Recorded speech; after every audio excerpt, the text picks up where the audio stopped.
students. Today we are going to study Chapter 1, Nutrition in Plants.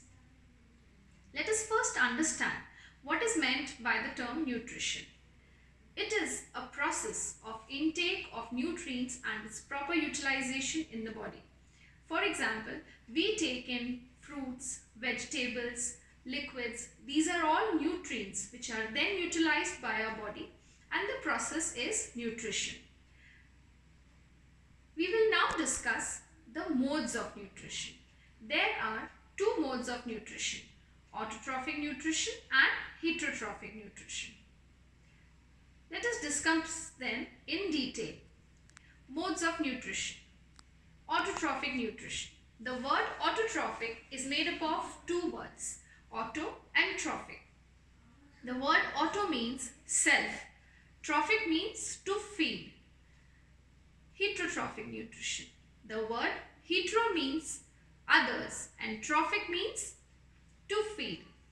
Autotrophic nutrition is that mode of nutrition in which an organism synthesizes its own food using simple substances. And examples are green plants. Heterotrophic nutrition is that mode of nutrition in which an organism cannot prepare its own food and depends on other living organisms for food. Examples are animals and humans. Autotrophic nutrition. The green plants are autotrophs as they prepare their own food. They are also called as producers because they produce food for other living organisms. All green plants fall into this category. Let us discuss how green plants are able to prepare their own food.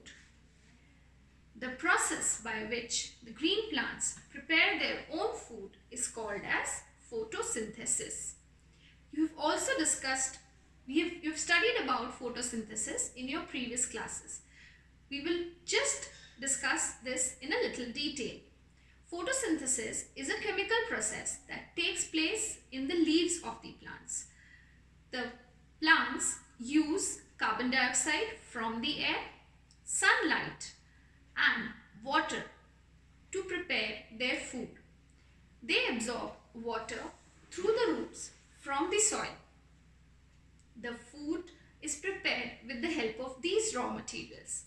The chemical reaction takes place. Carbon dioxide reacts with water in the presence of sunlight and chlorophyll, and as a result of this reaction, glucose is produced, which is stored in the plants, and oxygen is released into the air.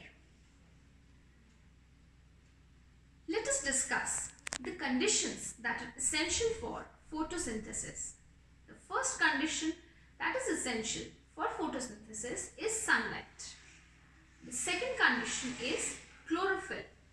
The next condition is carbon dioxide, and yet another one is water and minerals. These are the four essential conditions which help in the completion of the process of photosynthesis. Let us now discuss about heterotrophic plants. How can we call plants to be heterotrophic? We just discussed that plants are autotrophic in nature. Let me tell you, there are certain plants which are unable to prepare complete food for them and they depend on other sources for their nutrition. Such plants are called as heterotrophic plants. We can classify them into four major categories: parasitic plants, saprophytic plants, insectivorous plants, and symbiotic plants. First, we are going to discuss about parasitic plants. Parasitic plants are those plants which live on another living plant and derive nutrition from it. The plant that derives nutrition is called as a parasite, and the plant from which the parasite derives nutrition is called as the host. Some examples of parasitic plants are Cascuta and Rafflesia. Now we will discuss about insectivorous plants. As the name indicates, these plants feed on insects by trapping and digesting them. Some examples of insectivorous plants are pitcher plant, Venus flytrap, sundew, etc. For example, pitcher plant has an attractive color and a pitcher-like shape where the leaf is modified in the form of a pitcher.